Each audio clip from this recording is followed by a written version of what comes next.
Hello जी, प्रयास helpline. Hello जी बोलिए, हम सुन रहे हैं। हम आपकी क्या मदद कर सकते हैं? मैं सुसाइड नहीं करना चाहता, मेरे पास और कोई चारा नहीं है। बहुत बड़ी गड़बड़ कर दी मैंने। आप कहाँ से बात कर रहे हैं? नाम क्या है आपका? आप प्लीज फोन मत रखिएगा और मेरी बात ध्यान से सुनिए। सुसाइड किसी बात का सोल्यूशन नहीं है और आपने हमें कॉल किया है तो हम आ रहे हैं आपकी मदद करने। नमस्कार, आदाब। क्राइम पेट्रोल डायल 100 में आप सबका स्वागत है। अपने बच्चों की परवरिश और भविष्य के लिए माँ बाप क्या क्या समझौते नहीं करते, लेकिन उनकी बेहतर परवरिश की कोशिश में माँ बाप कभी कभी इतने जज्बाती हो जाते हैं कि उनके अंदरूनी हालत को वो जान नहीं पाते हैं। माँ बाप की उन पर ऊपरी नजर तो रहती है, लेकिन उनके अंदर चल रहे तूफान का उन्हें कुछ पता नहीं होता।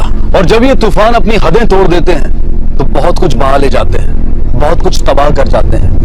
आज का ये केस बच्चों की परवरिश के पहलू को उजागर करते हुए ऐसे कई संजीदा सवालों को सामने लाता है।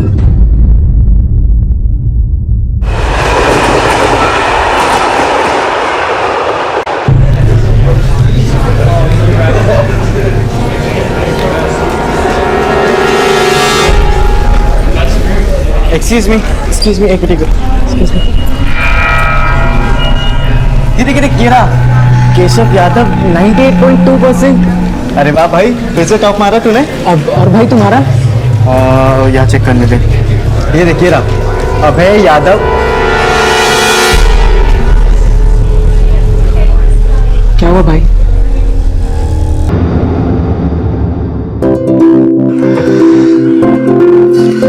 राजकुमार भैया, लीजिए मुंह मीठा कीजिए। सुरेश भाई, आपका बेटा तो टॉपर है। आप बड़े किस्मत वाले हैं जो आपको ऐसा बेटा मिला। अब उससे सैंडविच की दुकान तो लगवाएंगे नहीं, है ना? देखिएगा एक दिन बहुत बड़ा नाम करेगा। ये क्या शाह, तुम हट जा, बाजू ने तो तेरे को भी पीट देंगे, बता रहे हैं। भाई साहब, हाँ भाई साहब, ये क्या लगा रखा है?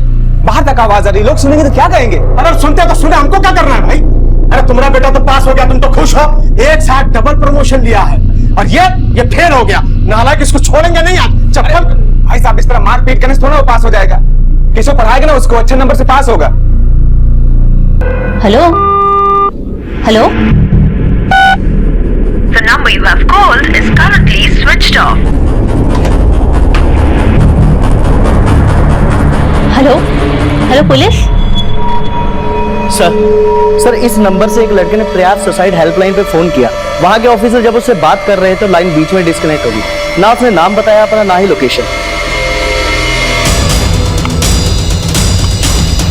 The number you have called is currently switched off. फौरन इस नंबर की डिटेल्स निकलो और अर्जेंट बेसिस पर नेटवर्क कंपनी को फोन की लास्ट लोकेशन ट्रेस करने के लिए बोलो। मुंबई के उपनगर मीरा रोड में एक लड़का केशव अपनी जान देना चाहता था, लेकिन उसकी जिंदगी में ऐसा क्या हो गया था कि इतनी छोटी सी उम्र में वो इतना बड़ा कदम उठाने पर मजबूर हो गया था। सर, कॉल ट्रैक होने में टाइम लग गया और कॉल ट्रैकर पैन करपाड़ा में एक अंडर कंस्ट्रक्शन बिल्डिंग दिखा रहा है। लेकिन सिम कार्ड तो किसी सुरेश यादव के नाम पर रजिस्टर्ड है, जिसकी उम्र 40 साल है। तो फिर ये हो सकता है वो नंबर इसके किसी जानने वाले के नाम पे रजिस्टर्ड है। सर, इसके पेट और पीठ पर कोई भी चोट का निशान नहीं है, लेकिन खून फिर भी है। और इसके नाखूनों में भी खून है। चलो ऊपर देखते हैं। तुम यही देखो।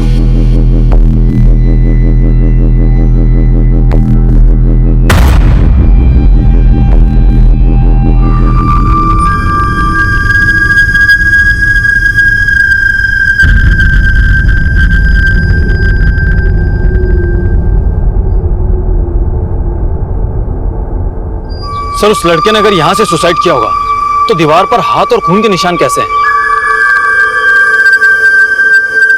और सर, ये सब देखकर तो ऐसा लगता है कि सुसाइड करने से पहले उस लड़के के साथ में जरूर कुछ हुआ होगा, और हो सकता है कि उस लड़के के साथ में कोई और हो और उसी ने ही इस लड़के को धक्का दे दिया हो। आसपास अच्छे से सर्च करो, सब जगह देखो। सर,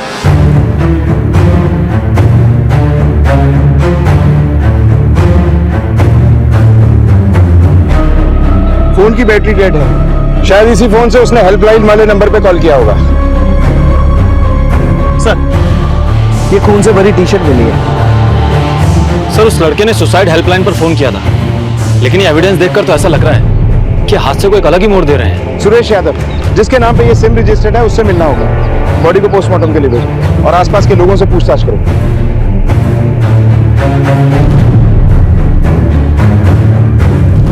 यहाँ 2 साल से काम बंद है।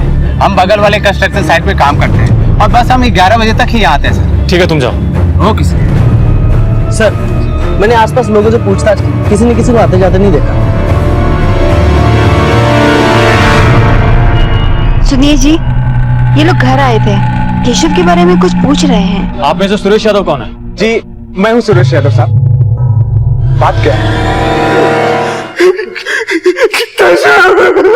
साहब जिंदगी से हमेशा 2 कदम आगे रहने वाला केशव जिंदगी से यार कैसे भाग सकते हैं साहब?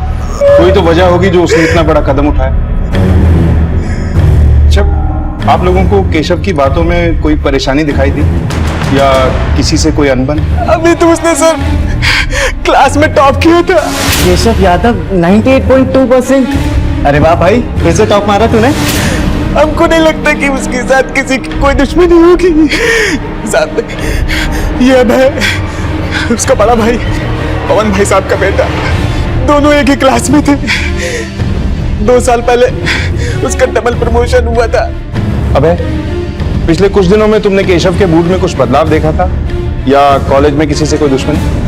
नहीं सर, केशव ऐसा लड़का था ही नहीं कि जिससे कोई दुश्मनी कर सके।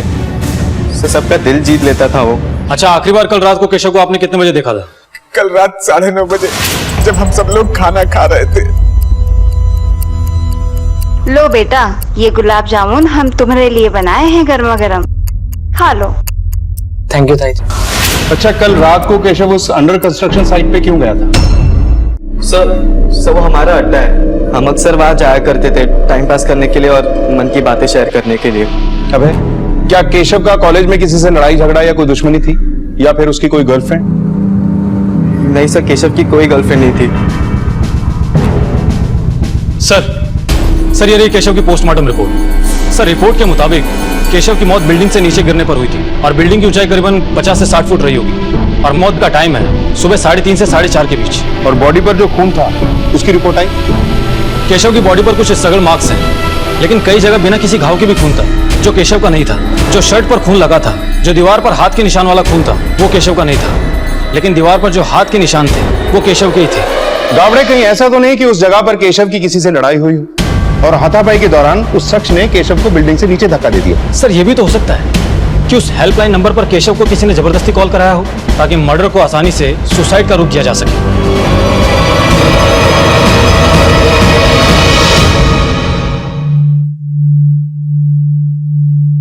सर, केशव के कॉल डिटेल से ये तो साफ है कि वो इतना ज्यादा किसी का टच में नहीं था, लेकिन उसकी फोन मेमोरी में कुछ अश्लील फोटोज और वीडियोस मिले।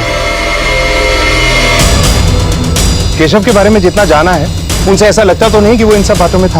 और सर, केशव के कॉल डिटेल्स के हिसाब से केशव रात को 1:30 बजे अपने घर से निकला था। हो सकता है वो किसी कॉल गर्ल से मिलने निकला हो या फिर उसकी कोई गर्लफ्रेंड हो जिसके बारे में कोई नहीं जानता। सर, कहीं ऐसा तो नहीं कि केशव के घर वाले हमसे कुछ छुपा रहे हैं? हो सकता है। केशव के दोस्तों, उसके पड़ोसियों और उसके कॉलेज में पूछताछ करो, जरूर कोई ना कोई सुराग मिलेगा। Yes sir.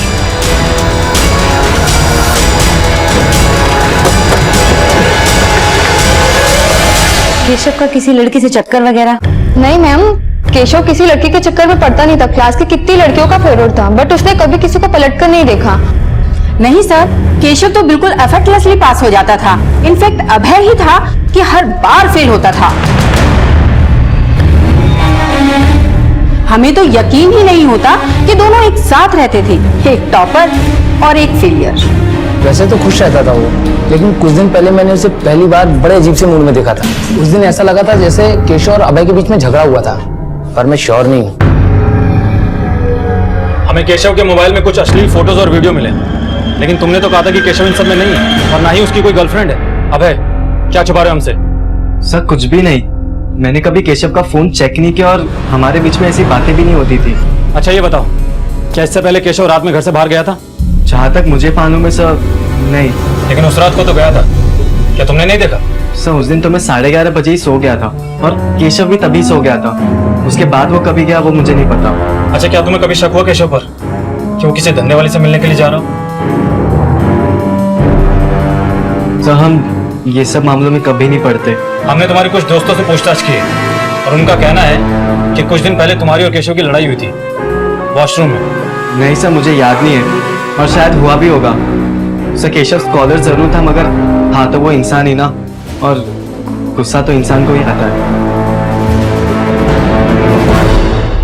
सर हमने केशव के बारे में पूछताछ की। सब लोग केशव के बारे में अच्छा ही बोल रहे हैं, लेकिन गौर करने वाली बात तो ये है कि अभय की जिंदगी में उथल पुथल मचा हुआ है। स्कूल में स्टूडेंट्स का कहना है कि अभय एक बिलो एवरेज स्टूडेंट है, जिसकी वजह से उसका बाप नाराज भी रहता है। सर कहीं ऐसा तो नहीं कि इसी जलन की वजह से अभय ने केशव को रास्ते से हटा दिया हो?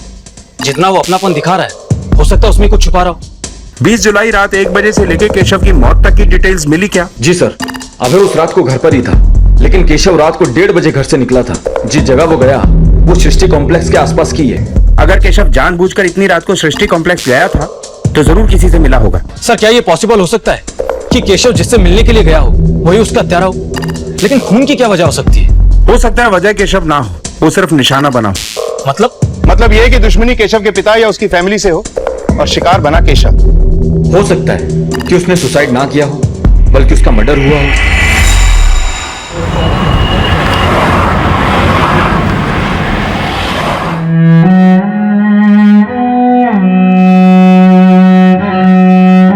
देवर जी कुछ खा लीजिए, कल से एक दाना भी नहीं खाए हैं।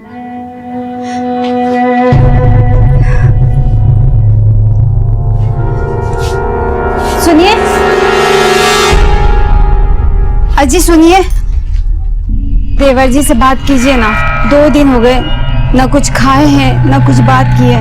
एक बात बताओ, ये केशव के जाने से पूरी दुनिया खत्म हो गई है क्या? इतनी समझ नहीं है उनको। और दुकान जाएंगे नहीं तो कमाएंगे क्या, खाएंगे क्या और खिलाएंगे क्या? और अपने बच्चे के बारे में सोचेंगे कि नहीं सोचेंगे? तो हटो, बाजू जाने दो हमको, चलो। क्या तुम लोग भी सब पता नहीं क्या करते हो।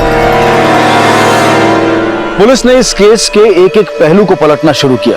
केशव की मौत की जगह और उसकी रोजमर्रा की जिंदगी को बारीकी से टटोलना शुरू किया। केशव के मोहल्ले और आसपास के इलाकों में केशव से जुड़ी हर जानकारी इकट्ठा की जाने लगी।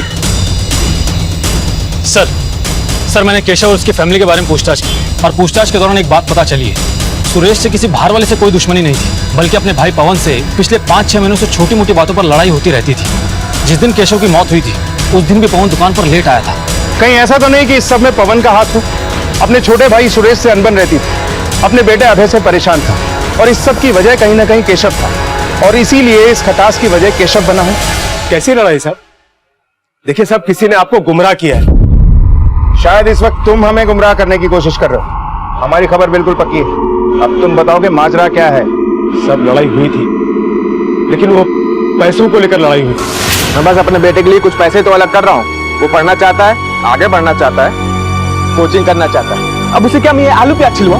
सुरेश, तुम ये कैसे कह सकते हो कि तुम्हारा बेटा क्या करेगा और क्या नहीं? अरे हमारा बेटे का भविष्य खराब, और तुम्हारा बेटा चांदी का चम्मच मुंह में लेकर पैदा हुआ था क्या? दुनिया को पता है कि केशव की बराबरी अभय नहीं कर सकता, समझा? सर, सुरेश मेरा छोटा भाई है, ये दुकान भी उसी की है। इसी दुकान से हमारा घर चलता है। जिस तरह सुरेश के मन में अपने बेटे केशव को लेकर सपने हैं, उसी तरह मेरे मन में मेरे बेटे अभय को लेकर सपने हैं। लेकिन सुरेश केशव की पढ़ाई के लिए यहाँ के सारे पैसे साइड में कर लेता। 20 जुलाई की सुबह 1 से 4 बजे के बीच में तुम कहाँ थे? घर पे था। नहीं, थोड़ी देर के लिए बाहर गया था मैं। वो शांति गार्डन के पास में बार है ना, वहां पे।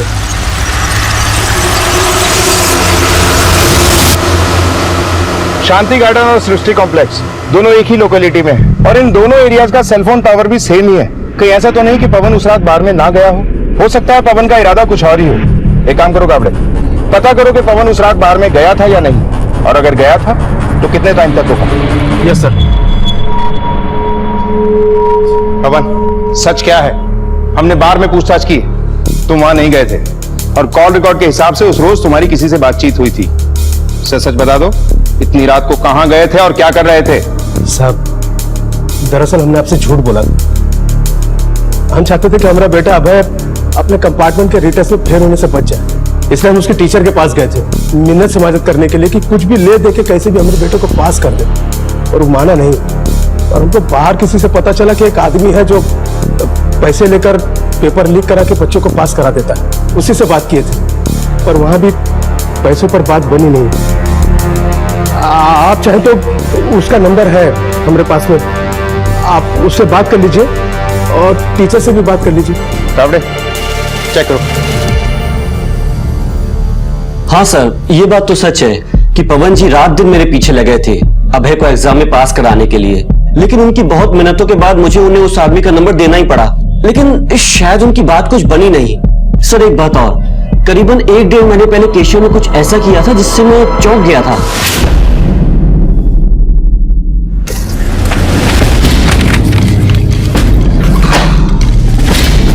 केशव? लेकिन सर उस समय मैं श्योर नहीं था, इसीलिए उस वक्त इस बात का जिक्र मैंने किसी से भी नहीं किया। Thank you.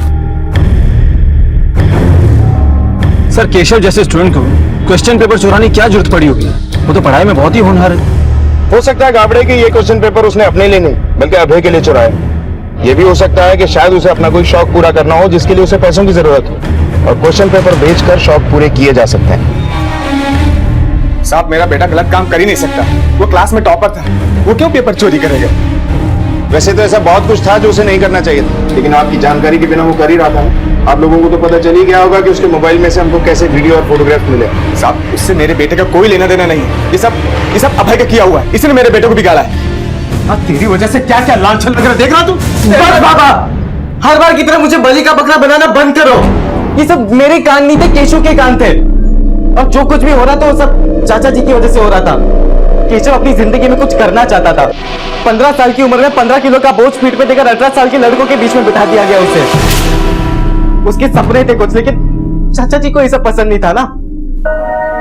बेटा पूरी जिंदगी सड़क किनारे बस यही सुनते हुए गुजार दी कि सुरेश एक टोस्ट सैंडविच देना। मैं भी कुछ जीवन में बनना चाहता था पर नहीं बन पाया। पर बेटा तू मेरी शान है, मैं दुनिया को फख्र के साथ कह सकता हूँ कि तू टॉपर है। लेकिन ये जो स्कूल के बाद तू लड़के लड़कियों से मिलता है ना, ये बंद कर दे। यही टाइम तू पढ़ाई में ध्यान दे, ठीक है? जी। बाहर से सिर्फ 2 वर्ड बोलता था वो, जी पापा, लेकिन अंदर से ज्वालामुखी बन चुका था वो। हर बार सिर्फ पढ़ाई पढ़ाई पढ़ाई। अंदर का फ्रस्ट्रेशन दबाने में मुश्किल हो रही थी उसको, और इसी वजह से उस दिन वो कॉलेज में इतना गुस्सा हो गया कि वॉशरूम की दीवार पे अपना हाथ दे मारा उसने। आज हम क्वालिटी एजुकेशन से ज्यादा क्वांटिटी एजुकेशन पर फोकस कर रहे हैं। पर क्या सिर्फ अच्छे मार्क्स लाना ही जिंदगी में लायक होने का मापदंड है? केशव की मौत की गुत्थी अब भी अनसुलझी थी। शक की सुई धीरे धीरे इस कहानी के हर किरदार की तरफ घूम रही थी, लेकिन सवाल अब भी यही था कि केशव की मौत कैसे हुई और उसकी मौत की असली वजह क्या थी।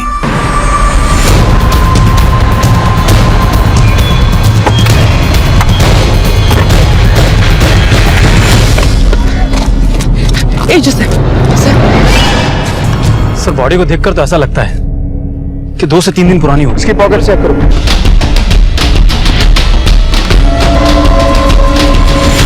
सर फोन स्विच ऑफ है। सर इस आदमी का नाम गौतम आप्टे है और एड्रेस शोलापुर का है।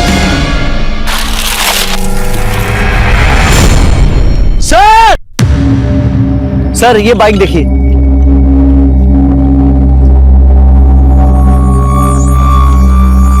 सर ये देखिए, किसी ने इसका हैंडल लॉक तोड़कर चोरी करने की कोशिश की है। ये पर्स मिला सर।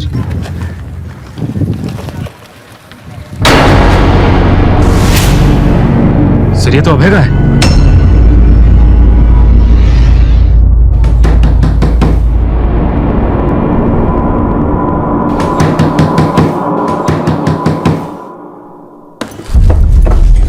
अबे कहाँ है? उसे फौरन बुलाइए, हमें उससे कुछ जरूरी बात करनी है।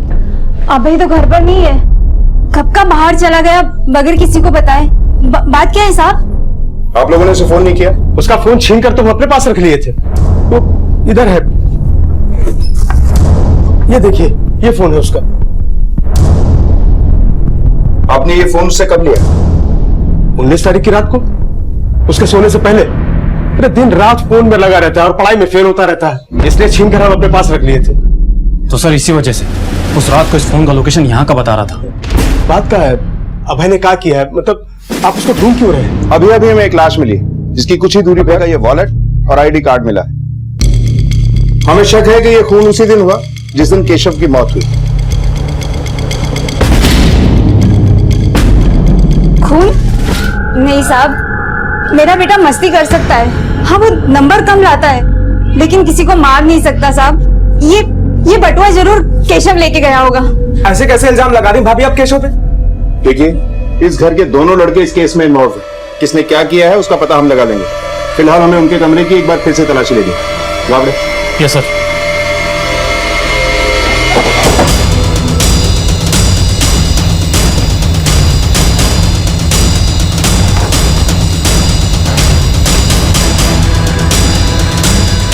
सर, अभय के बैग से अबॉर्शन पिल्स मिले। ये गोली अभय के बैग में क्या कर रही है?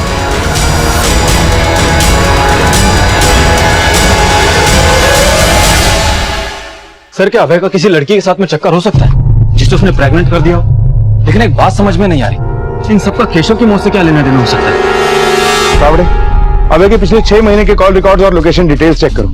अगर उसकी कोई गर्लफ्रेंड रही होगी तो उसका नंबर अभय के कॉल रिकॉर्ड्स में जरूर होगा और इस अभय की तलाश तेज करो। Yes sir. अरे घर के एक बेटे को तो हम पहले ही खो चुके हैं और अब अभय भी पता नहीं कहाँ चला गया है। अरे गलती उन दोनों की नहीं है, गलती हमारी परवरिश की है।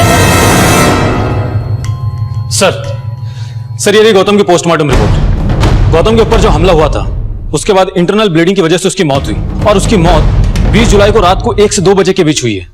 गौतम और केशव की मौत के बीच में मुश्किल से 2 से 3 घंटों का फर्क है। ये महज एक कोइंसिडेंस नहीं हो सकता। जरूर कुछ ऐसा है जो अब भी हमारी आंखों के आगे आना बाकी है।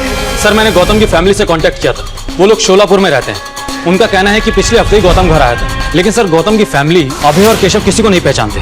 लेकिन सर, एक बात है, केशव की शर्ट पर और कंस्ट्रक्शन साइट की दीवार पर जो ब्लड हमें मिला था वो गौतम के ब्लड से मैच करते हैं। ये दवा तुम्हारे यहाँ की है? हाँ सर, ये दवा तो हमारे यहाँ की है। तुम्हें कुछ याद है ये दवा तुमने किसको बेची थी? ये तस्वीर देखो, शायद तुम्हें याद आ जाए। इन दोनों में से कोई नहीं आया था, पर एक आदमी आया था साइकिल से। स्केच बनवा सकते हो उसका? हाँ सर। इसका मतलब साफ है कि गौतम की मौत से अभय और केशव का कोई ना कोई कनेक्शन जरूर है। लेकिन ये पिल्स वाला चक्कर समझ में नहीं आ रहा। कहीं इस एंगल में किसी लड़की का ट्रायंगल तो नहीं? सर, ये भी तो हो सकता है कि अभय का किसी लड़की के साथ में चक्कर हो और गौतम ने उस लड़की के साथ में गलत किया और वो प्रेग्नेंट हो गई हो और अभय ने गुस्से में आकर गौतम का खून कर दिया हो। गावड़े, हमें इस केस के हर एंगल को खंगालना होगा। 1 मिनट सर। हेलो, ठीक है सर, पता चल गया कि वो अबॉर्शन पिल्स किसने खरीदी थी। तुमने केशव को अबॉर्शन पिल्स लेके दी थी। अब बात को छुपाने का कोई फायदा नहीं। हाँ साहब, मैंने उसे दवा ला के दी थी। मेरे पास और कोई दूसरा रास्ता नहीं था उस बात को दबाने के लिए। ये लीजिए भाई साहब। पापा, मुझसे बहुत बड़ी गड़बड़ हो गई पापा। मेरी वजह से एक लड़की प्रेग्नेंट हो गई है। चल जरा, चल। क्या किया तुमने? ये बात किसी को पता नहीं चलनी चाहिए। जी पापा। हम लोग दिन रात मेहनत करके 2 वक्त का खाना जुटाने वाले लोग हैं। सोचा केशव का भविष्य खराब ना हो, इसलिए हमने अबॉर्शन की गोली उसको ला के दी। जाके उस लड़की को खिला दे और मामला यहीं दफन कर दे। मैं नहीं जानना चाहता कि वो कौन थी और ये सब क्यों हुआ। मैं नहीं जानता कि उसके बाद क्या हुआ। हम तुम्हारी बात पे भरोसा कैसे कर लें? हो सकता है तुमने केशव को मारा, क्योंकि उसने तुम्हारे सारे सपने चकनाचूर जो कर दिए थे। ये क्या कह रहे हैं साहब? मैं अपने बेटे को क्यों मारूंगा? मैं तो चाह रहा था कि उसका भविष्य न खराब हो, इसीलिए मैं उसे इस मुसीबत से बचाना चाह रहा था। गावड़े, ये लड़की आखिर हो कौन सकती है जो अभय और केशव दोनों से कनेक्टेड थी? गौतम की मौत से इसका क्या लेना देना हो सकता है? और इन दोनों केसेस में कोई कनेक्शन है भी या नहीं? सर, केशव के रिकॉर्ड में तो किसी लड़की की परछाई भी नहीं दिखती। सर, मैंने अभय के लास्ट 6 महीने के कॉल रिकॉर्ड अच्छे से चेक किए हैं। उसमें एक नंबर ऐसा है जिससे पहले 2 महीने में अभय की लगातार बातचीत होती रही, लेकिन फिर अचानक से बंद हो गई। लेकिन सर 18 जुलाई से फिर से उस नंबर पे अभय की बातचीत शुरू हो गई। सर, इस बात पर हमारा पहले ध्यान नहीं गया था क्योंकि अभय पर हमारा शक नहीं था। सर, मैंने नंबर की जानकारी निकाली है। ये नंबर किसी मधुकर अवस्थी के नाम पर रजिस्टर्ड है और उसका एड्रेस मीरा गांव है। ये लड़की कहीं वही तो नहीं जिसका केशव के साथ चक्कर था? सर, इस सवाल का जवाब तो अभय दे सकता है, लेकिन पता नहीं वो इस वक्त है कहाँ। अभय के घर वालों पे नजर रखो। वो अपने घर वालों से कांटेक्ट करने की कोशिश जरूर करेगा। Yes sir. तब तक ये जो लड़की है इससे मिल लेते हैं। Yes sir. केशव की गर्लफ्रेंड वाले एंगल ने अब इस केस को एक नया मोड़ दे दिया था। अभय अब तक पुलिस की गिरफ्त से दूर था। आखिर गौतम की हत्या क्यों हुई और उसका केशव, अभय और उस लड़की से क्या लेना देना था? क्या अभय ने ही गौतम को जान से मारा था, जिसके बाद वो डर के मारे छुपता फिर रहा था? केशव की मौत की पहेली को सुलझाने में पुलिस पूरी जी जान से लगी हुई थी।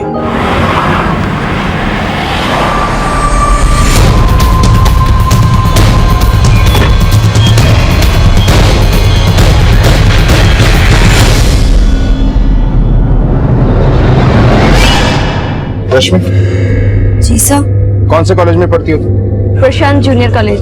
सर इसी कॉलेज में तो अभी भी पढ़ता है। लेकिन क्या हुआ सर? आप लोगों से कुछ बात करनी है। सर कैसी बातें कर रहे हैं आप? मेरी बेटी का ना किसी से अफेयर है, ना तो वो प्रेग्नेंट है। रश्मि, सच क्या है? सर वो केशव और अभय दोनों मेरे क्लासमेट्स हैं। केशव हमारी क्लास का टॉपर था सर। उसकी मौत का सुनकर बुरा लगा सर, लेकिन मेरी केशव से कभी कोई बात नहीं हुई है। और अभय से तो तुम्हारी बहुत बात हुआ करती थी। अभय मेरा दोस्त है, लेकिन हमारे बीच ऐसा कुछ भी नहीं है सर। इसे पहचानती हो? No sir. और आप? नहीं सर।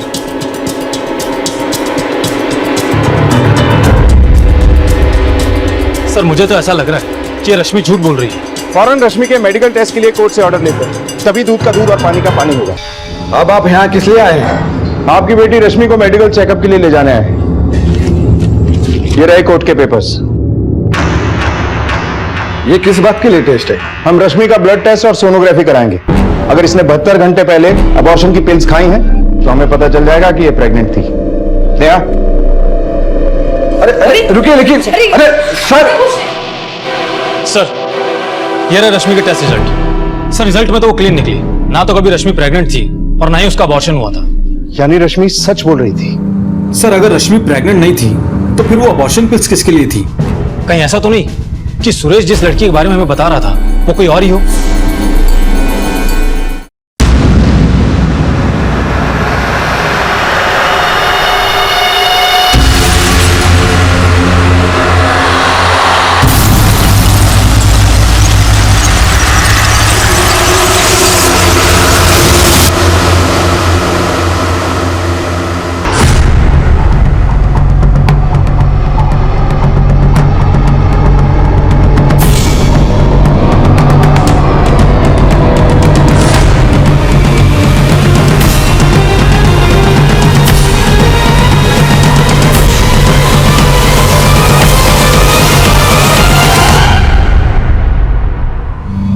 सर आपको मेरे बैग से जो अबॉर्शन के पिल्स मिले थे वो मेरी नहीं थी सर, वो केशव की थी।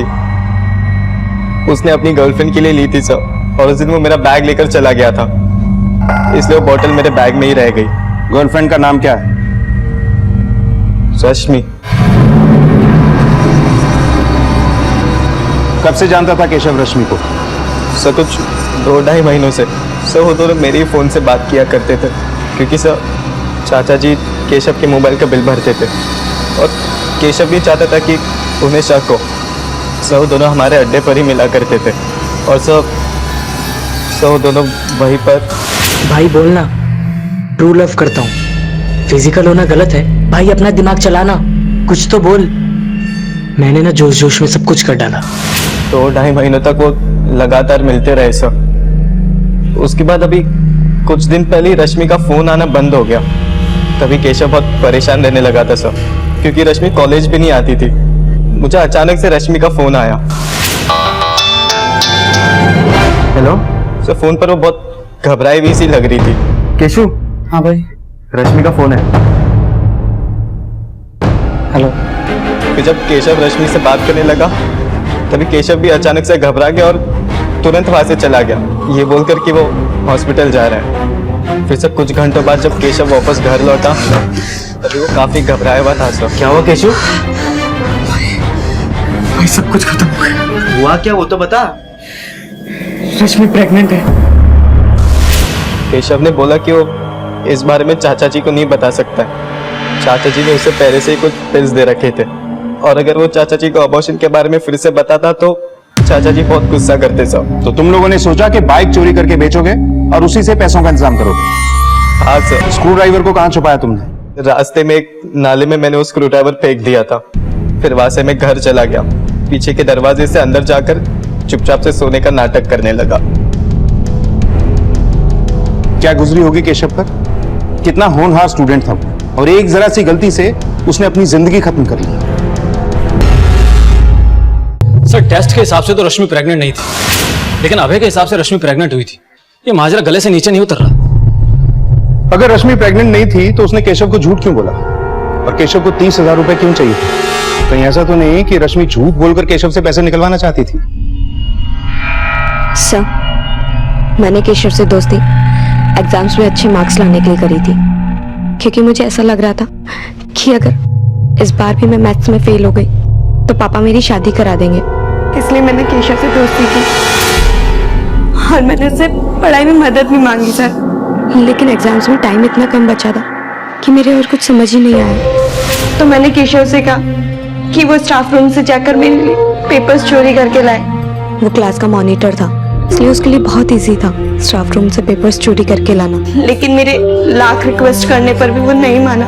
तब सर मैंने उसे फिजिकल होने के लिए उकसाया। उसने स्टाफ रूम से मैथ्स के क्वेश्चन पेपर चुरा कर मुझे दिए। उसके बाद हम दोनों 2 बार फिजिकल हुए, लेकिन मेरा काम निकल चुका था, सो मैंने उसे इग्नोर करना शुरू कर दिया था, क्योंकि मुझे पता था इस बार एग्जाम्स में मार्क्स मेरे बहुत अच्छे आने वाले थे। लेकिन इस महीने मेरे पीरियड्स नहीं आए थे और मैं बहुत घबरा गई थी। मुझे लगा कि मैं प्रेग्नेंट हूँ। घबरा कर मैंने 18 को केशव को कॉल किया था और वो मुझसे मिलने मेरे घर के बाहर आया था। तुम सच में प्रेग्नेंट हो? देखो केशव, अगर ये बात मेरे पापा को पता चली तो वो मुझे जान से मार डालेंगे। केशव प्लीज कुछ करो। मैं क्या कर सकता हूँ इसमें? तुम प्लीज कोई मेडिसिन ले लो ना। मैं इस प्रॉब्लम में तुम्हारे चक्कर में फंसी हूँ और तुम ही पीछा छुड़ा रहे हो। और अगर एक बात सामने आई तो फिर सारी बातें सामने आ जाएगी। सबको पता लग जाएगा कि पेपर्स तुमने लीक किए थे और फिर तुम्हारी इमेज कुछ नहीं रहने वाली। नहीं, मैं कुछ करता हूँ, कुछ करता हूँ। तुमने इस बारे में अपनी माँ से डिस्कस क्यों नहीं किया? मैं अपनी मम्मी से ऐसी बातें शेयर नहीं करती। कैसे बताती इन्हें कि मैं प्रेग्नेंट हूँ। केशव ने जो एबॉर्शन के लिए पिल्स लाके दी थी वो तुमने खाई? जी सर, पर उसके बाद मुझे बहुत ब्लीडिंग होने लगी, मेरी हालत खराब होने लगी थी। मेरे पेट में इतना दर्द होने लगा था कि मुझे कुछ समझ नहीं आता। फिर मैंने केशव को कॉल करके बुलाया। अगर किसी को भी पता चला तो केशव के ऊपर रेप केस लग सकता है। इस कंपाउंडर को उठा के लाओ। Yes sir. हमारा मत बताता था, सब कुछ बताता। साहब वो बच्चे बहुत डरे हुए थे, मुझे लगा पैसे कमाने का अच्छा मौका है, और साहब उस लड़के को खून भी आ रहा था। इसका मतलब वो प्रेग्नेंट तो थी नहीं। मैंने उन लोगों को उल्लू बनाया और 30,000 रुपए मांगे, पर वो लोग वापस नहीं आए साहब। मैं सुसाइड नहीं करना चाहता, मेरे पास और कोई चारा नहीं है। बहुत बड़ी गड़बड़ कर दी मैंने। तुम उनके लिए बहुत इम्पोर्टेंट हो, और अगर तुम ही नहीं रहोगे तो उनकी तो सारी दुनिया उजड़ जाएगी। हाँ, आप ठीक कह रही हैं। सर, क्या केशव ने आउट ऑफ गिल्ट सुसाइड किया होगा? गाबड़ा, मुझे अब भी ऐसा लग रहा है कि इस केस से जरूर कुछ मिसिंग है। 1 मिनट के लिए एज्यूम करो कि केशव ने सुसाइड नहीं किया, बल्कि उसको मारा गया, क्योंकि इस हेल्पलाइन वाली की बातों से केशव कन्विंस लग रहा था। तो फिर ऐसा कौन हो सकता है जिसने केशव की हत्या की? सर, रश्मि उस रात को अपने घर पर ही थी। केशव के फैमिली के सभी लोग भी सुसाइड के टाइम पर घर पर ही थे। तो फिर केशव को मारने कौन जा सकता है?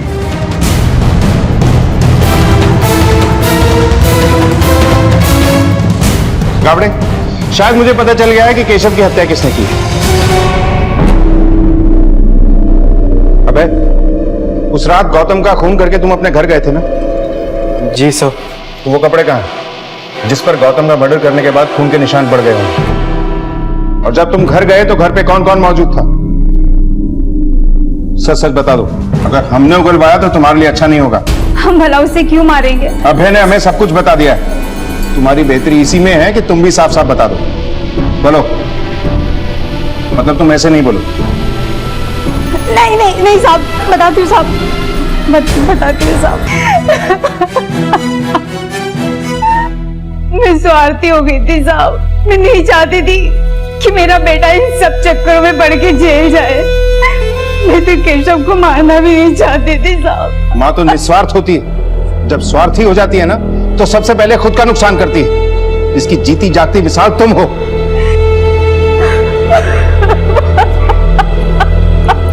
जब रिश्तों में स्वार्थ हावी हो जाए तो अंजाम बुरा ही होता है। निरूपा ने अपने बेटे को बचाने के स्वार्थ में केशव की बलि चढ़ा दी। रश्मि भी केशव की मौत के लिए कम जिम्मेदार नहीं है। वो भी केशव की उसने केशव का इस्तेमाल करते हुए इस जुर्म की कहानी का बीज बो दिया। सुरेश ने कभी अपने बेटे केशव के मन की बात समझी ही नहीं। उसे आगे बढ़ना है, ये करना है, वो करना है, बस इसी में उलझा दिया। और नतीजा ये हुआ कि केशव ने इस भंवर से उभरने के लिए मौत को ही गले लगा लिया। एक गलती को सुधारने के चक्कर में केशव और अभय एक और गलती कर बैठे और उनके हाथों कत्ल जैसा संगीन जुर्म हो गया। निरुपा और सुरेश अपनी परवरिश के गुमान में ही रहे। उन्होंने अपने बच्चों के साथ कभी ऐसे संबंध ही नहीं बनाए कि वो खुलकर अपनी बात उनसे कह सकें। याद रखिए, बेहतरीन परवरिश वो है जहां आप अपने बच्चों की क्षमता को देखते हुए उन्हें अपना पूरा सहयोग देते हैं। आपका प्यार, आपका सहयोग उन्हें विचलित नहीं होने देगा, हताश नहीं होने देगा, उन्हें सही रास्ते से भटकने नहीं देगा। इसी विचार के साथ अब मैं अनूप सोनी आपसे विदा लेता हूं। फिर मुलाकात होगी अगले एपिसोड में एक और चौंका देने वाले केस के साथ। तब तक अपना और अपने परिवार का ख्याल रखें और देखते रहें क्राइम पेट्रोल डायल 100। सबक एक को, सीख हम सबको। जय हिंद।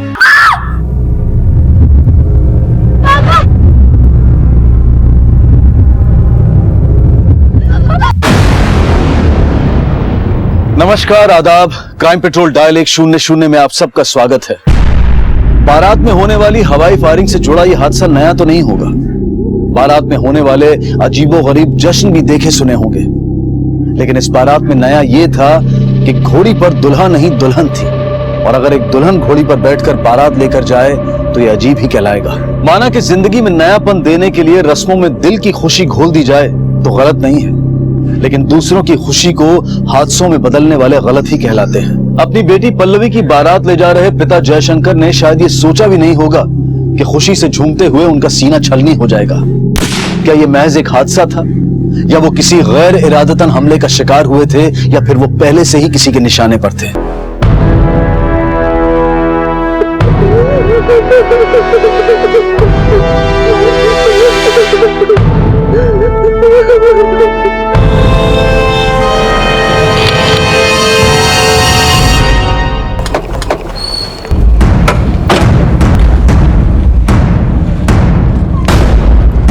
सर, मैरिज वेन्यू यहाँ से आधा किलोमीटर दूर है। बारात में फायरिंग भी हो रही थी। दुल्हन के पिता को गोली लगी। दुल्हन की बारात? यस सर, बारात लड़की वाले ले जा रहे थे। दुल्हन घोड़ी पे थी, लड़के वाले हॉस्पिटल पहुंचे। हो सकता है कि बारात में जो फायरिंग हो रही थी उसी की गोली उन्हें लगी, या फिर बारात की फायरिंग की आड़ में किसी ने अपना बदला लिया है। मैं हॉस्पिटल जाता, तुम यहीं रहना। Okay sir.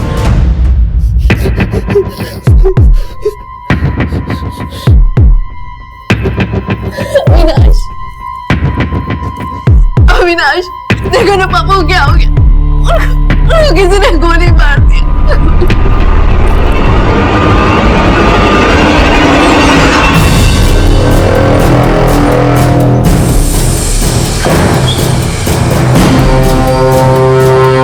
कैसी तबीयत है उनकी?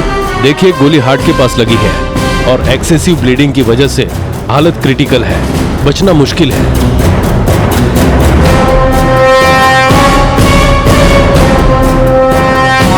प्रसाद, जयशंकर पे जिसने गोली चलाई है दोबारा हमला कर सकता है। 24 घंटे आईसीयू के बाहर ही खड़े रहना। भारत में फायरिंग कौन कर रहा था? बंटी और गुड्डू भाई साहब के खास मुलाजिम है वो। 10 साल से उनके साथ है। इन दोनों का आपके भाई साहब के साथ कभी झगड़ा, लड़ाई या कभी मनमुटाव हुआ? नहीं सर। इस वक्त कहाँ है वो? वेटिंग एरिया में है सर। गोली चलाने का बहुत शौक है ना तुम दोनों को? बोलो। सब गन का लाइसेंस है हमारे पास, खाली हवा में फायर किए थे। हमारी गोली नहीं लगी साहब। हमारी गोली भी नहीं लगी साहब। हम तो पल्लवी दीदी की शादी की खुशी में फायरिंग कर रहे थे। तुम दोनों की गोलियां नहीं लगी तो कोई तीसरा भी गोली चला रहा था क्या? सब फायर तो हम ही लोग किए, लेकिन सेठ जी को गोली हमने नहीं मारी साहब। तुमने नहीं मारी तो फिर किसने मारी? हम तो उन्हें सपने में भी मारने की नहीं सोच सकते साहब। पब्लिक प्लेस में फायरिंग करना कानूनन जुर्म है। इनके राइफल जब्त करो और बैलिस्टिक जांच के लिए भेज दो, और जांच का रिपोर्ट जब तक नहीं आता तुम दोनों हमारे सस्पेक्ट हो। गाड़ी में बिठाए ना।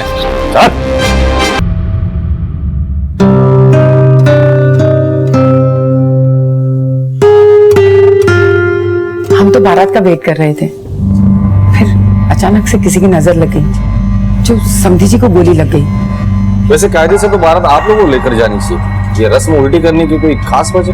सर, पल्लवी पहले से अतरंगी स्वभाव की है। वो हर काम अलग तरीके से करना पसंद करती है। इसीलिए जब अविनाश ने शादी के लिए हाँ कह दी तो पल्लवी ने जिद की, बारात मैं ही लेकर आऊंगी। पल्लवी और उसकी फैमिली को आप कब से जानती हैं? मेरे पति और जयशंकर जी बचपन के दोस्त थे।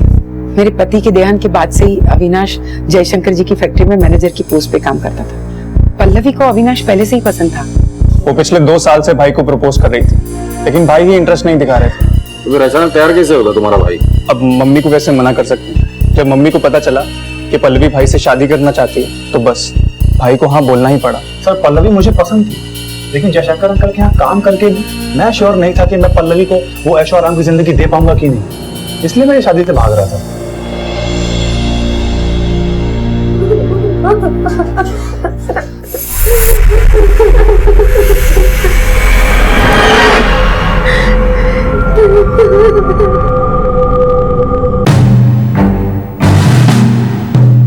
सर ये रहा बंटी और ये गुड्डू, दोनों के हाथ में गन से, लेकिन तीसरा तो दिख नहीं रहा। पूरी फुटेज में उन दोनों ने फायरिंग हवा में ही की है, लेकिन जिस दिशा से गोली चली है ये तय है कि किसी ने दूर से बंदूक चलाई है। उनके भी बैलिस्टिक रिपोर्ट आने का इंतजार करें। सर, अब तक ये माना जा रहा था कि पल्लवी के पिता जयशंकर पर हुआ हमला हवाई फायरिंग की हुड़दंग करने वालों की चूक से हुआ था, लेकिन कई बार अपनों के जश्न में गैर भी शरीक होते हैं। बेगानी शादी में अब्दुल्ला दीवाना, ये काफी मशहूर कहावत है। लेकिन इस शादी में ऐसा कौन अब्दुल्ला था जिसने पल्लवी के पिता पर गोली दाग दी? सामने आने वाले फैक्ट्स पुलिस इन्वेस्टिगेशन को यही इशारा दे रहे थे। सर, जयशंकर की डॉक्टर और बैलिस्टिक रिपोर्ट के मुताबिक जयशंकर पे गोली ऊंचाई से चलाई गई थी, मतलब बुलेट ऊपर से नीचे की तरफ ऐसे एंगुलर शेप में आके धसी, और जख्म की गहराई देख के लगता है कि गोली कम से कम 40 से 50 मीटर दूर से चलाई गई थी। एक बात तो क्लियर है, गोली बंटी या गुड्डू ने नहीं चलाई। भारत में तीसरा आदमी था जिसने जयशंकर पे गोली चलाई। राइट सर, क्योंकि गोली दूर से चली, बारात से नहीं। मुझे लगता है हमें क्राइम स्पॉट पे दोबारा जाना चाहिए। चलो सर। अरे बाबा हाँ बोला तो मैं पहुंच रहा हूँ, अब तुम फोन रखोगे तभी तो मैं पहुंचूंगा। चलो बाय। किससे बात कर रहे हो? माँ वो पल्लवी है, वो बहुत घबराई हुई थी इसलिए उसने फोन किया। हाँ मगर तुम जा कहाँ रहे हो? माँ वो फैक्ट्री जा रहा हूँ क्योंकि बहुत सारे ऑर्डर्स पेंडिंग पड़े हुए हैं। फैक्ट्री तो तुम जाओगे ही, लेकिन पल्लवी और उसके परिवार वालों को तुम्हारी जरूरत है। आखिर तुम उस परिवार के होने वाले दामाद हो। जाते हुए ये टिफिन हॉस्पिटल में दे देना और थोड़ा वक्त पल्लवी के साथ भी गुजारना। ठीक है। संभाल के।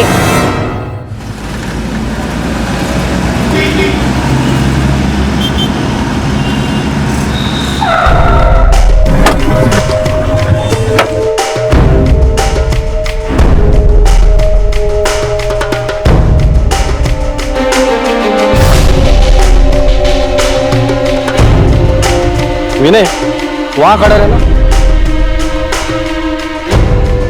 वीडियो रिकॉर्डिंग के हिसाब से जयशंकर नाचते नाचते यहां था, इस पोजीशन में।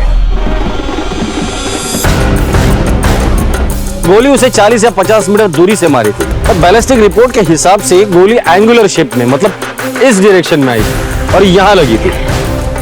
हो सकता है कि गोली उसे शायद वहां से मारी हो।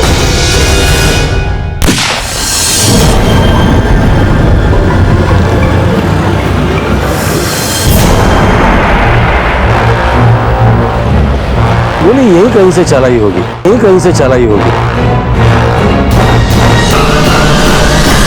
सर इतने डिस्टेंस से शूट तो कोई प्रोफेशनल शूटर ही कर सकता है। कहीं ऐसा तो नहीं कि जयशंकर को मारने के लिए किसी ने सुपारी दी थी?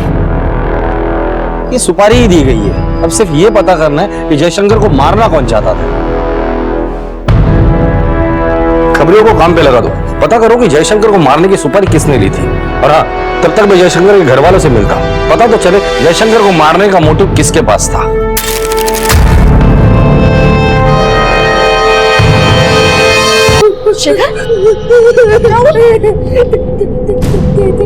पापा मर जाएंगे। नहीं शिखर, पापा को कुछ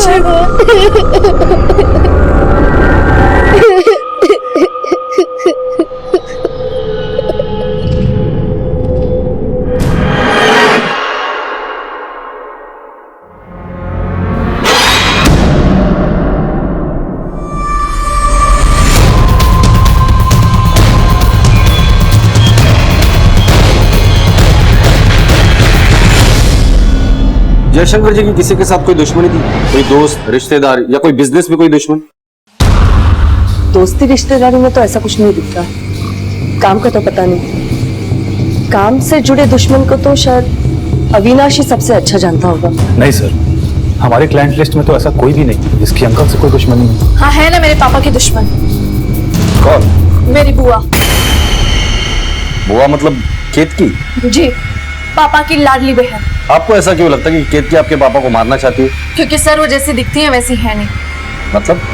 सर, शेखर की प्रीमेच्योर डिलीवरी हुई थी और जन्म के वक्त कुछ कॉम्प्लिकेशंस की वजह से मेरी मम्मी की डेथ हो गई। शेखर बचपन से ही बीमार रहता था और उसे संभालते संभालते बुआ का टाइम निकल जाता था। सर, तब मैं 10 साल की थी।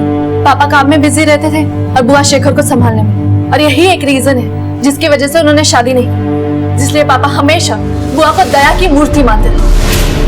लेकिन रस्म के वक्त ये खुशियां मेरी जिंदगी में भी आ सकती थी, लेकिन आया बना के रख दिया मेरे भाई ने मुझे। खैर, अब इस पल्लवी को जाने दो, फिर देखना शेखर को अपनी जिंदगी से कैसे हटाती हूँ मैं। और सिर्फ शेखर को नहीं, मेरे भाई को भी चुन चुन के बदला लूंगी। सुख, किसी को नहीं छोड़ूंगी मैं। बुआ,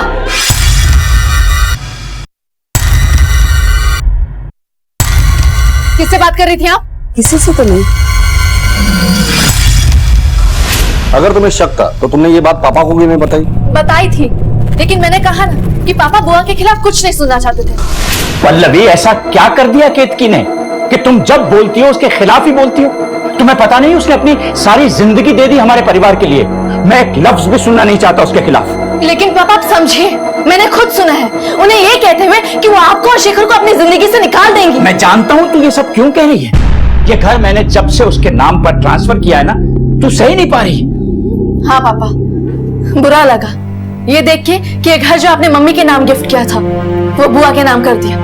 लेकिन पापा, इस बात का उससे कोई मतलब नहीं है। यही समझाना चाह रहा हूं तुझे, इस बात का उससे कोई लेना देना नहीं है। मैंने ये घर उसके नाम पर इसलिए ट्रांसफर किया है कि मेरे बाद उसकी सिक्योरिटी के लिए कुछ होना चाहिए कि नहीं। बेटा, शेखर का ध्यान उसे जिंदगी भर रखना है। लेकिन पापा, बस, और कुछ नहीं सुनना है मुझे। सब पापा को लगता था कि बुआ शेखर का ख्याल रख रही है, लेकिन एक मिनट सर, शेखर यहाँ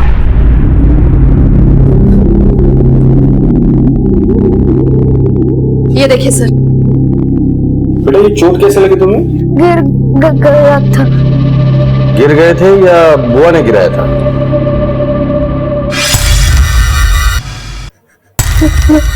नहीं, सच बोल शेखर।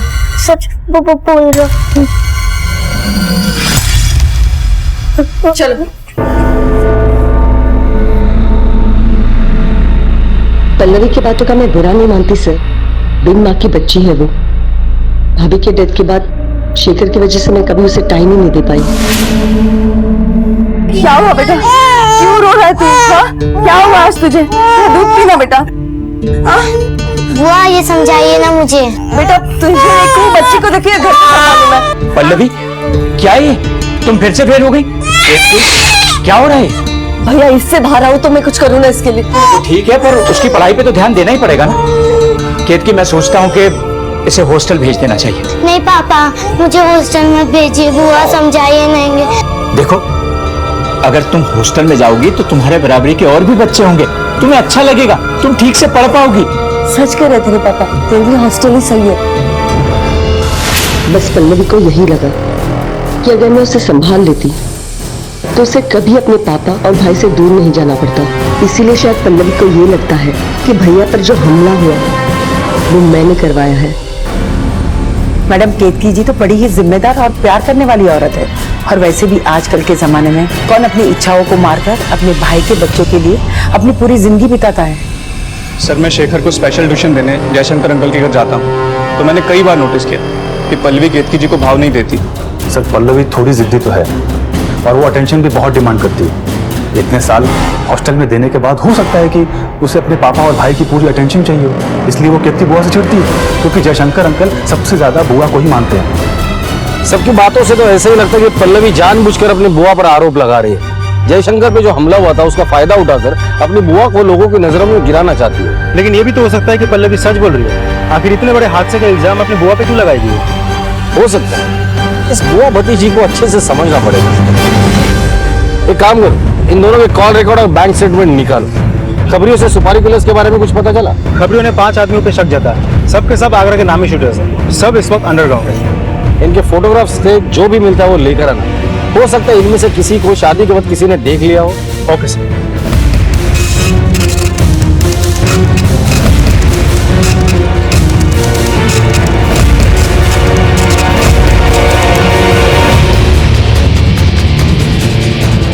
इस बात का भी अंदाजा लगाया जा रहा था कि जयशंकर पर हुआ हमला कहीं कॉन्ट्रैक्ट किलिंग से तो नहीं जुड़ा हुआ है, इसलिए हत्या करने वाले के साथ साथ हत्या की साजिश रचने वाले के भी सुराग ढूंढे जा रहे थे।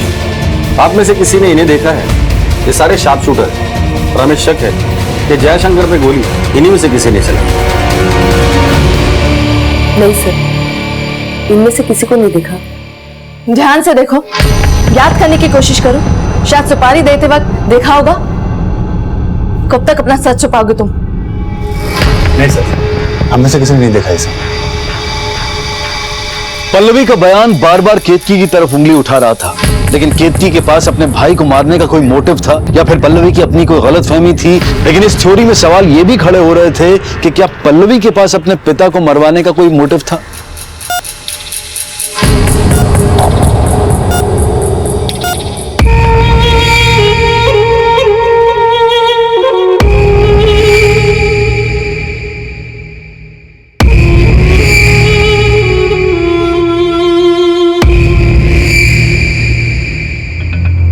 डॉक्टर साहब, तबीयत कैसी है अभी उनकी? He is out of danger. Improvement भी दिख रहा है। क्या मैं उनका स्टेटमेंट ले सकता हूँ? अभी नहीं, 3 से 4 दिन बाद। ठीक है, जरा आपसे बात करनी थी।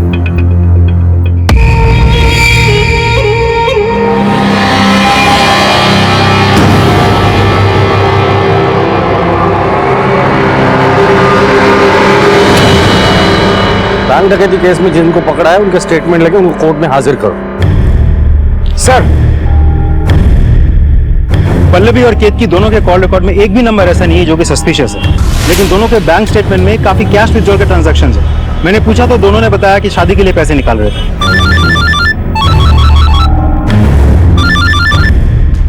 हेलो,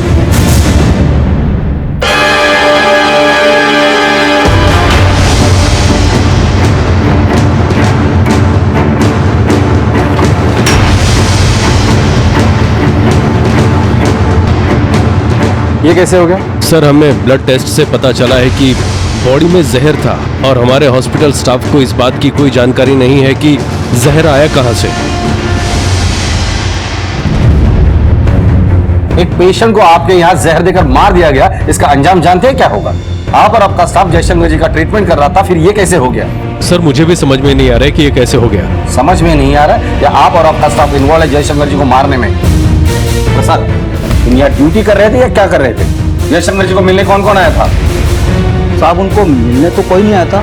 हाँ, नर्स रोहिणी इनको दवाई देने के लिए आई। हो गया ना बदला पूरा? मार दिया ना पापा को? क्या बोल रही है तू? वक्त की नजाकत का तो समझ। मैं क्यों मारूंगी उसे? वो मेरा भाई था, तुम उन्हें दुश्मन मानती थी। पहले भी बहुत बुरा किया तुमने। पुलिस के पास लेके जाऊंगी। पहले छोड़ूंगी नहीं मैं तुम्हें मार दिया पापा, मार दिया। पल्लवी, कंट्रोल। पुलिस अभी तक ये पता लगा ही रही थी कि जयशंकर पर हमला किसने किया और किसके इशारे पर किया, कि तभी जयशंकर को बचाने की सारी संभावनाएं खत्म कर दी गई। लेकिन इस बार हत्या जहर देकर की गई थी। पहले यह माना जा रहा था कि जयशंकर की जान लेने के लिए किसी कॉन्ट्रैक्ट किलर का इस्तेमाल किया गया है, लेकिन उन्हें जहर देने वाला कौन था? ये रहे जयशंकर जी के वसीयत के कागजात। इसके मुताबिक ये घर आज से आपका हुआ।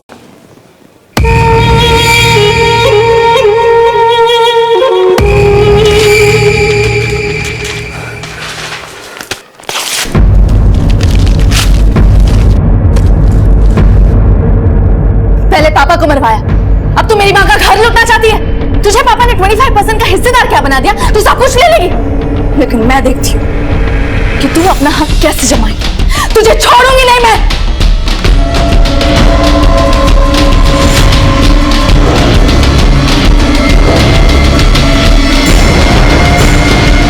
जयशंकर के रूम में सिर्फ तुम गई, तो जाहिर सी बात है कि जयशंकर के ग्लूकोज में जहर तुमने ही मिलाया होगा। अब सिर्फ इतना बता दो कि जयशंकर को मारने के लिए किसने पैसे दिए थे? नहीं सर, मैंने ऐसा कुछ भी नहीं किया सर। मैंने उनका रूटीन ग्लूकोज उनको लगाया था।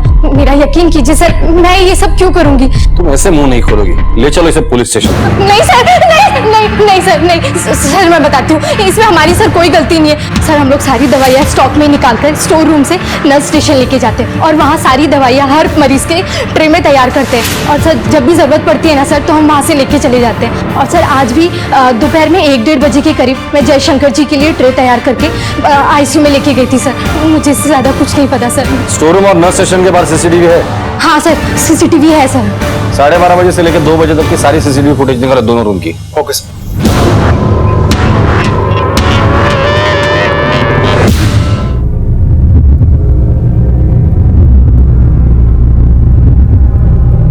खाना, अरे खा।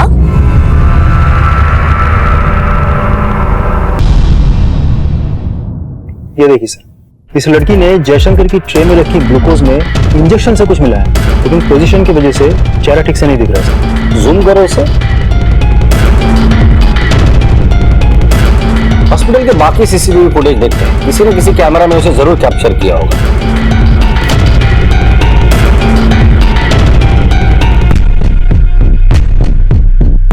ये देखिए सर, वही लड़की वही कपड़े। पॉज करो, जूम करो। इस लड़की को मैंने कहीं तो देखा है।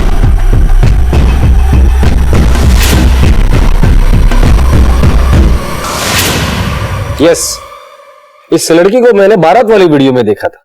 हॉस्पिटल का एंट्रेंस का सीसीटीवी लगाओ।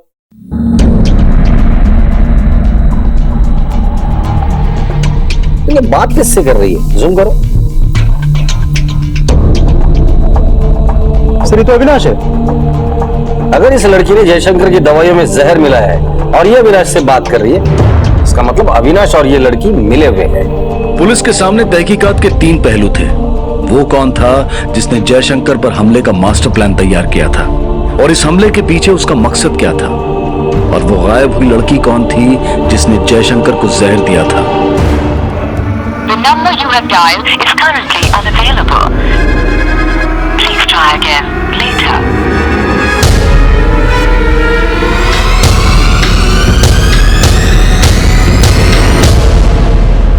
नहीं सर, मैं इसे नहीं जानता ये कौन है। अगर नहीं जानते तो इसके साथ हॉस्पिटल में बात क्या कर रहे थे? सर ये तो मुझसे किसी वार्ड नंबर के बारे में पूछ रही थी। इस लड़की को बारात के वीडियो में भी देखा गया है। इसी लड़की ने जयशंकर को हॉस्पिटल में जहर भी दिया है और यही लड़की तुम्हारे साथ हॉस्पिटल में बातें कर रही थी। क्या ये इत्तेफाक है? सर मुझे क्या पता कि ये लड़की बारात में क्या कर रही थी। सर मैं थोड़ी ना बारात लेके गया था, हो सकता है ये पल्लवी की तरफ से हो। सच बोल रहे थे? सर मैं सच ही कह रहा हूँ। इसे जानते हैं आप लोग? कभी देखा है? नहीं सर, इस लड़की को हमने कभी नहीं देखा है। नहीं सर, इस लड़की का और अविनाश का कोई ना कोई कनेक्शन तो जरूर है। मुझे शक है कि इसी लड़की ने बारात में जयशंकर पे गोली चलाई थी। विनय, इस अविनाश पे 24 घंटे नजर रखना। ये कहा जाता है किससे मिलता है, सारी डिटेल्स मुझे चाहिए। Okay sir. सर, अविनाश के कॉल रिकॉर्ड से लेकर बैंक स्टेटमेंट तक सब कुछ खंगाल लिया, लेकिन देख के लगता नहीं कि उसने जयशंकर पे गोली चलाने के लिए कोई कॉन्ट्रैक्ट दिया होगा सर। हेलो। हेलो सर, मेरी बुआ को किसी ने मार दिया है और मेरा भाई भी गायब है। आप प्लीज जल्दी आ जाइए। क्या?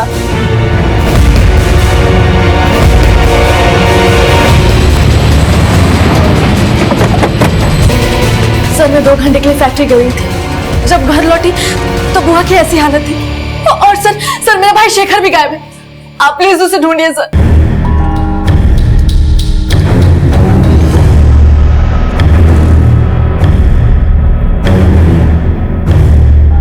सर ये तो तेल की बोतल है।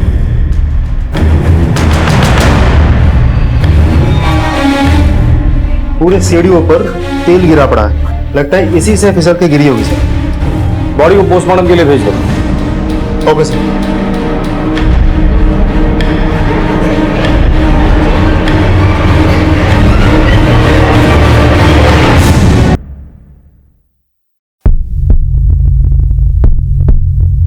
शेखर क्या हुआ था?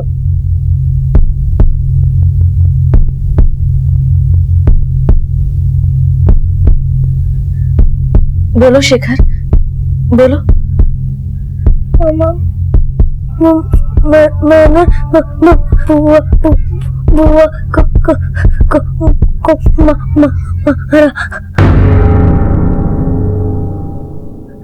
क्योंकि वो दीदी को मारने वाली थी। सर कहीं ऐसा तो नहीं कि पल्लवी ने ये सब कुछ किया है और फिर उसी ने हमें फोन किया ताकि उस पर शक ना जाए? वैसे भी तो केतकी को लेकर वो परेशान रहती थी। ऐसा भी हो सकता है। इस पल्लवी के कॉल रिकॉर्ड निकालो और लोकेशन पता करो और फैक्ट्री में जाके पता करो ये वाकई फैक्ट्री में गई थी या नहीं गई। ये भी हो सकता है कि जयशंकर और केतकी की मौत के पीछे पल्लवी का ही हाथ हो। Okay sir.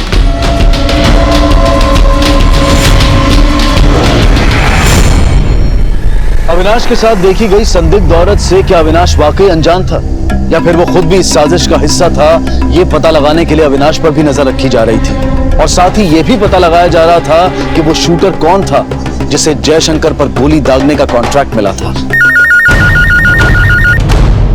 Rakabganj police station, sub inspector Vinay Mishra. हाँ सर, मैं अब्दुल बोल रहा हूँ। बोल अब्दुल। सर, एक सुपारी किलर है गोपाल, हरदोई के आसपास छुपा हुआ है। सर आकर दबोच लीजिए, नहीं तो पंछी उड़ जाएगा। ठीक है।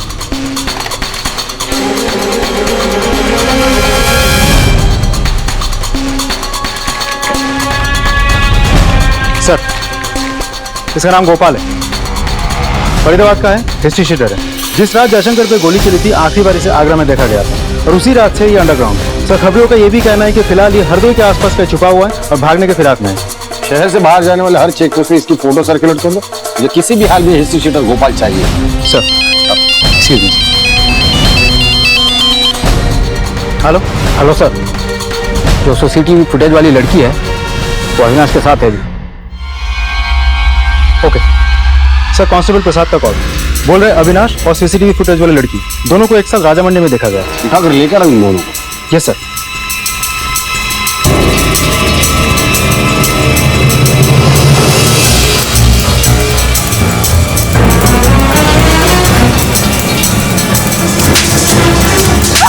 नहीं जानता इस लड़की को? हाँ सर, ऐसा क्या कहा था? इत्तेफाक। सर बैठ। सर हमें कहाँ ले जा रहे हैं? हमने कुछ नहीं किया।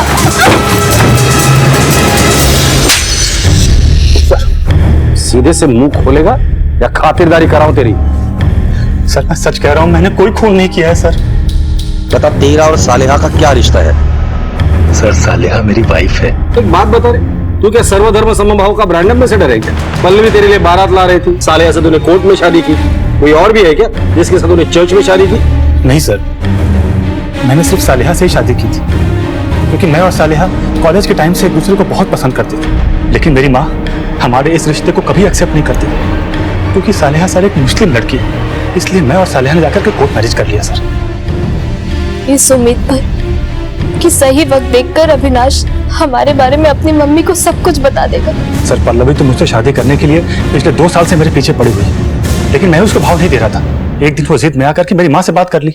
मेरी माँ को तो पल्लवी पहले से ही पसंद थी, लेकिन उससे ज्यादा उन्हें उनकी जायदाद का लालच था। देख अविनाश, आज ये रिश्ता खुद चल कर आया है, कैसे मना कर दूं? जयशंकर भाई साहब की सही वारिश तो पल्लवी ही होगी। शेखर तो वैसे भी डिपेंडेंट ही रहेगा। एक बार तूने हाँ बोल दी ना तो वो लोग तुझे फैक्ट्री सुपरवाइजर से जनरल मैनेजर की पोस्ट दे देंगे। लेकिन माँ, बस इस बारे में अब हम कोई बात नहीं करेंगे। सर मैं माँ को मना नहीं पाया, लेकिन मेरे पास एक प्लान था। सर पल्लवी थोड़ी जिद्दी किस्म की लड़की थी, तो मैंने सोचा कि 2-3 महीने में उसे किसी बहाने से मैं तलाक दे दूंगा और फिर सालेहा को माँ से मिलवा दूंगा, क्योंकि पल्लवी से शादी के गलत फैसले से दुखी मेरी माँ सालेहा को जरूर अपना लेती।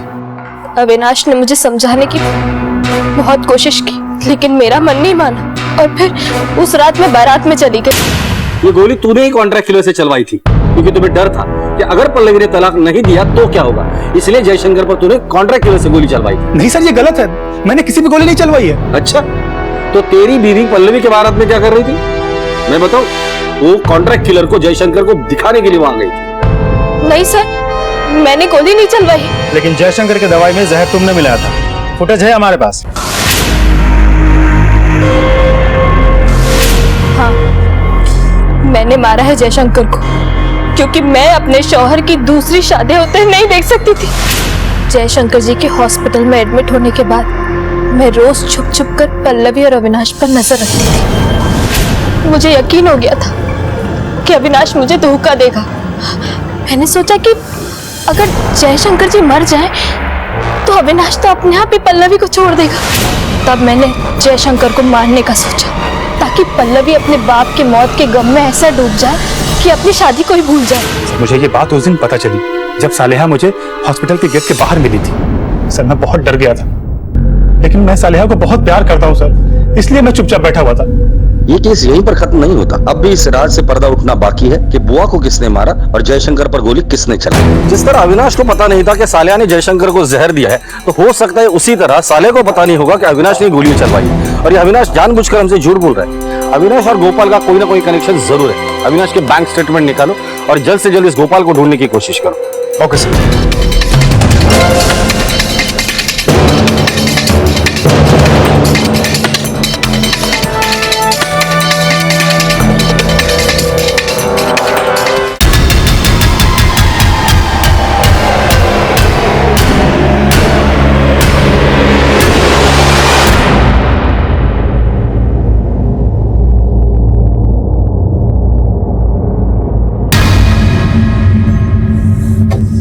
मुझे तुझसे ये उम्मीद नहीं थी।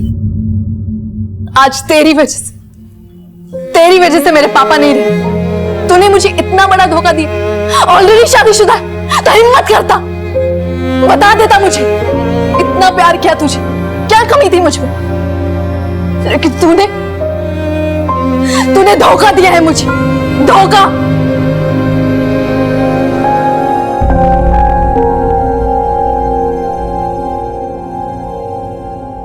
पल्लवी का मोबाइल लोकेशन केतकी के मर्डर के वक्त पल्लवी की फैक्ट्री का ही था।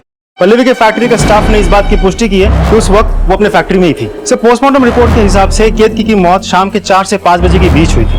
और हैरानी वाली बात यह है कि सीढ़ियों से गिर के सर पे चोट लगने की वजह से मौत नहीं हुई थी सर, मौत हुई थी सफोकेशन की वजह से। इसका मतलब उसे गला घोट कर मारा गया? यस सर, किसी चीज से दबा के सांस रोक के उसे मारा गया। अब ये काम शेखर का नहीं हो सकता। सर उससे भी ज्यादा चौंका देने वाली बात तो ये है कि केतकी 3 महीने से प्रेग्नेंट थी। क्या? इसका मतलब केतकी के जिंदगी में कोई तो था, और ये पल्लवी जो बार बार हमें केतकी के बारे में बोल रही थी वो शायद सच हो सकता है। हाँ है ना मेरे पापा की दुश्मन। कौन? मेरी बुआ, क्योंकि सर वो जैसी दिखती है वैसी है नहीं। इस गुत्थी को सुलझाने के लिए हमें शेखर की मदद लेनी थी, क्योंकि वही उसके करीब था और उसी के साथ रहता था। रिमांड होम में बात करके शेखर के लिए साइकियाट्रिस्ट के अरेंजमेंट करो। सर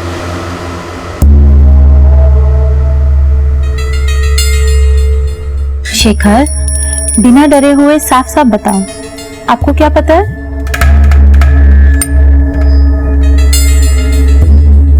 बोलो बेटा, देखो यहाँ पे कितने सारे लोग हैं आपके पास, बताओ। बुआ मुझे डराती थी ताकि मैं उसके सीक्रेट किसी को ना बोलूं। बुआ जब सीढ़ियों से गिर गई थी तब आप अलमारी में क्यों छुप गए थे?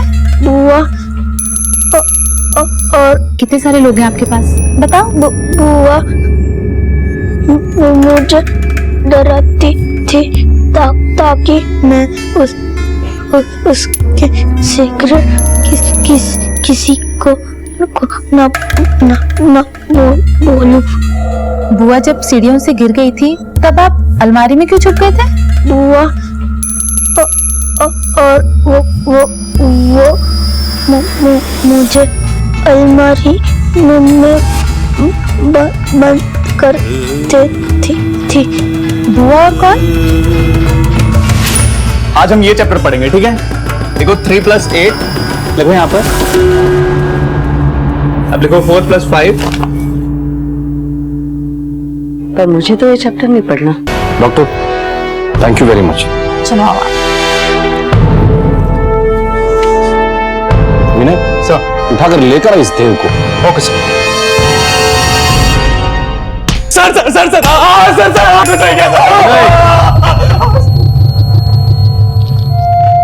सर मैं देखे सर, मैं भला केतकी को क्यों मारूंगा सर? तो तेरा मोबाइल केतकी के घर पे क्या घास चरने गया था, या तू मोबाइल को केतकी का घर दिखाने गया था? एक बात बता, तेरा और केतकी का अफेयर कब से चल रहा था? 5 महीने तो मिनिमम पकड़ के ही चल, क्योंकि केतकी 3 महीने की प्रेग्नेंट थी। Pregnancy sir? नहीं प्रेगनेंसी तुझे नहीं पता? सर मैं और केतकी 6 महीने से रिलेशनशिप में थे सर। मैं अपने मिडिल क्लास बैकग्राउंड और मम्मी के डिसिप्लिन से तंग आ चुका था सर। सर मैं भी दूसरे लड़कों की तरह अपनी जिंदगी एंजॉय करना चाहता था, इसीलिए सर मैंने जयशंकर अंकल से कह के शेखर के लिए पर्सनल ट्यूशन शुरू कर दी। मैंने केतकी के अकेलेपन को दूर। सर मुझे 1 महीने पहले पता चला कि वो प्रेग्नेंट है और उसने बच्चा गिराने के लिए मना कर दिया। सर वो मेरे पीछे पड़ी थी, मुझे फोर्स कर रही थी कि मैं उससे शादी कर लूं, पर ये तो पॉसिबल नहीं है ना सर।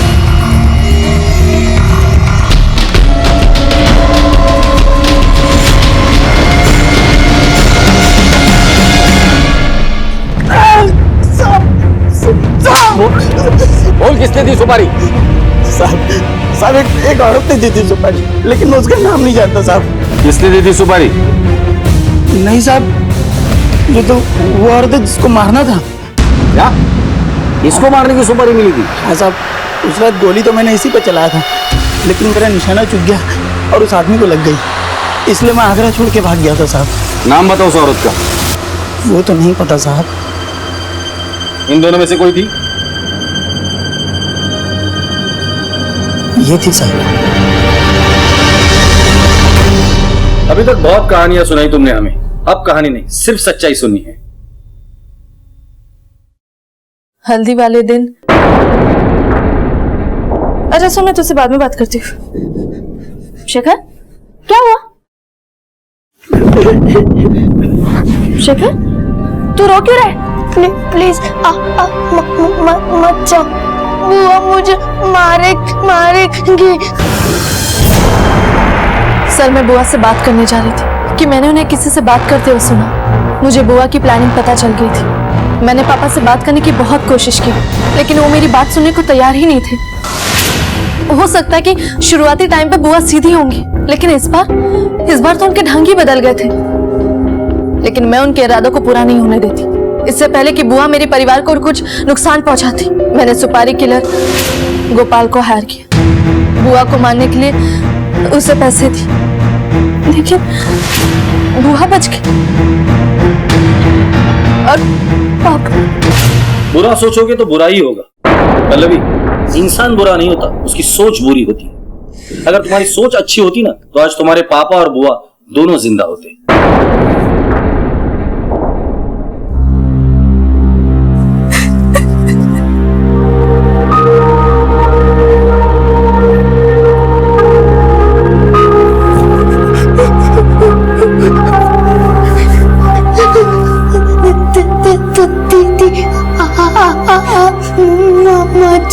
मुझे अच्छा नहीं लगता।